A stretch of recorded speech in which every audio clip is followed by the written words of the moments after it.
बीच आपको बता दें, ज्ञानवापी में पूजा शुरू होने पर मुस्लिम पक्ष ने ऐतराज जताया है। कोर्ट ने जल्दबाजी में फैसला दिया, ये कहना मुस्लिम पक्ष का। तो हम जैसा कि आपको बता रहे थे, इलाहाबाद हाईकोर्ट इसी के बाद मूव कर चुका है मुस्लिम पक्ष कहते हुए कि पूजा की जो अनुमति दी गई है वो ठीक नहीं किया गया है। ज्ञानवापी में पूजा शुरू होने पर ऐतराज जताया गया मुस्लिम पक्ष की ओर से और ये कहा गया कि कोर्ट की ओर से जल्दबाजी में फैसला दिया गया है।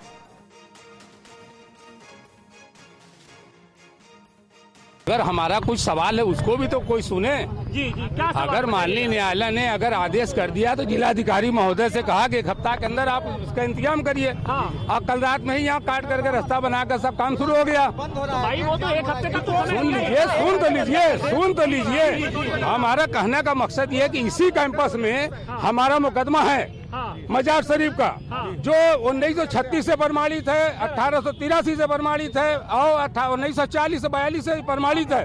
तीन जजमेंट हमारा है। उसके बावजूद उस पर आज 2 साल से मुकदमे चलने कोई आर्डर नहीं हो रहे हैं इसी कैंपस में। एक दिन में 4 महीने का मुकदमा में आप ऑर्डर कर रहे हैं। किस एविडेंस के तहत आपने ऑर्डर किया, ये सवाल है न्यायालय से हमारा। प्लेसेज ऑफ वर्शिप एक्ट लागू नहीं होता है, ये वक्फ की प्रॉपर्टी नहीं है। उन्होंने ये भी कहा वर्षी से पूजा कभी नहीं हुआ वहाँ। कोई अगर डॉक्यूमेंट हो तो कोई दिखा दे कि कभी पूजा हुई थी। कभी नहीं पूजा हुई वहाँ। आप रुकिए कभी पूजा वहाँ नहीं हुई। एक भी एविडेंस दिखा दें कि यहाँ पर बयाज जी का कब्जा था, जो कहिएगा सो। एक भी डॉक्यूमेंट दिखा दे। दीन मोहम्मद के केस में 10 लोग जाकर के उसमें पार्टी बने और वह चला, क्योंकि वह मुकदमा थर्ड पार्टी ने मालिकाने का किया था।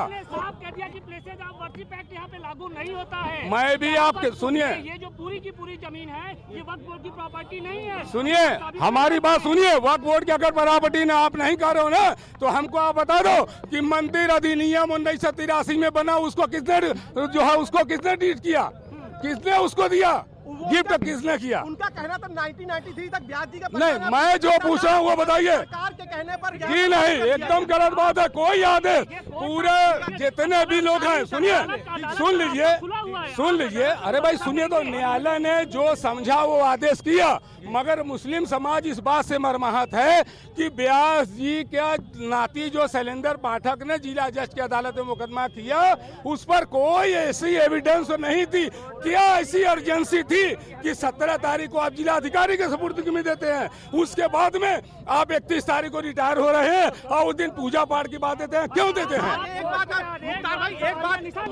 नहीं, सवाल इंसान नहीं कर रहे, हम सवाल पूछ रहे हैं, हम जानकारी चाहते हैं। आप लोग प्रमाण दिखाइए।